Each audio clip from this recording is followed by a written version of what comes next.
Being a DNP student, Doctor of Nursing Practice student, is very hard, and many of us, including myself, have limited time for school while juggling your job. And it is important to know tools that are life-saving so that you can be more effective in student life.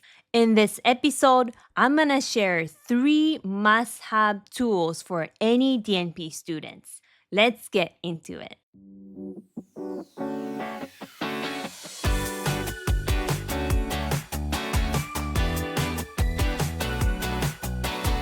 Aloha, I'm Miki Miura, a family nurse practitioner in Hawaii. I've been a nurse practitioner for 10 years, and I absolutely love being a nurse practitioner and the lifestyle that Korea has given me. My passion is mentoring nurse practitioner students and new grad nurse practitioners to build amazing careers so that they can have the freedom of choice on what they want to do and how they want to live. All right, let's get into it. So in this episode, I'm going to talk about 3 must-have tools for any DNP students, whether you are a family nurse practitioner, adult gerontology primary care nurse practitioners, or women's health nurse practitioners.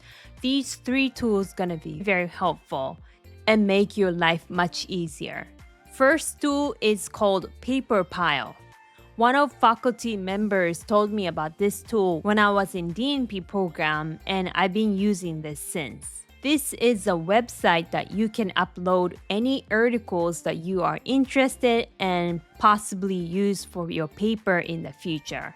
Cool thing about this tool is you can sort out any articles that you may use in the future. And since this is going to be online, you can access this from anywhere you are. When I was in DNP program, I used to print out papers, and I knew that this is bad for the environment, so I didn't like that part. Also, the storage was an issue. And when I was writing DNP paper or any paper for my assignments, I thought, I want to use that article that I read, but where is it? Then I have to start looking, and it just wasted my time.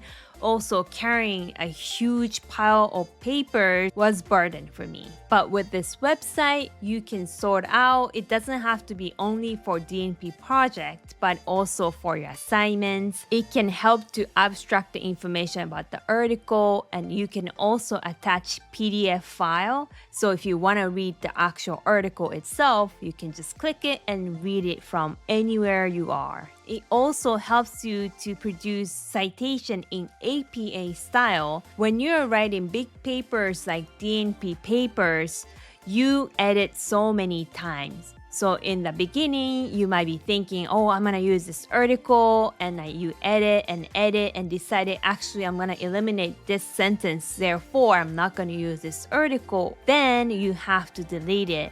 So making a reference list will be the last thing you need to do.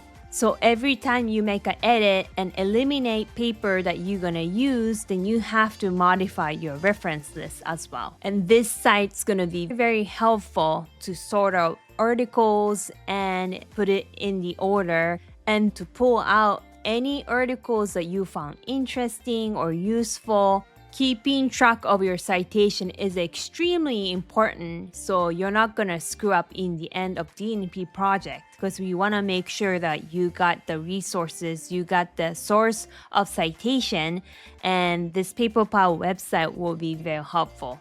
I hope you're enjoying this episode. Before we go back, I want to quickly mention that I'm giving a gift to you for listening to this episode. I'm giving a free PDF Nurse Practitioner Job Interview Prep Checklist. This checklist is full of questions that you're likely to be asked during job interviews as a nurse practitioner, and some tips on how to prepare for them. With this downloadable PDF, you can prepare for interviews well, so you feel confident and stand out from other candidates to get the job that you really want. To get this free PDF Nurse Practitioner Job Interview Prep Checklist, you can go to usa.jnpproject.com/interview. Again, usa.jnpproject.com/interview. Now, let's get back to the episode.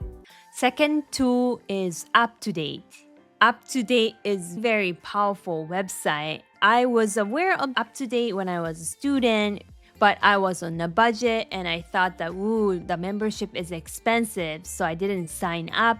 And finally, I signed up or gained the access when I worked for my second job, which is my current job, because the employer provided access to all employees. Then I realized how useful UpToDate is for any nurse practitioners, particularly nurse practitioner students and new grad nurse practitioners, because they have so much to look up. Last thing you want to do when you're not sure is Google. That's a layperson's job. And I had a student when I asked, okay, what is the recommendation for treating this sexually transmitted infection? And she pulled some website, but that was actually in a different state. And you don't want to just Google. Those information might not be accurate.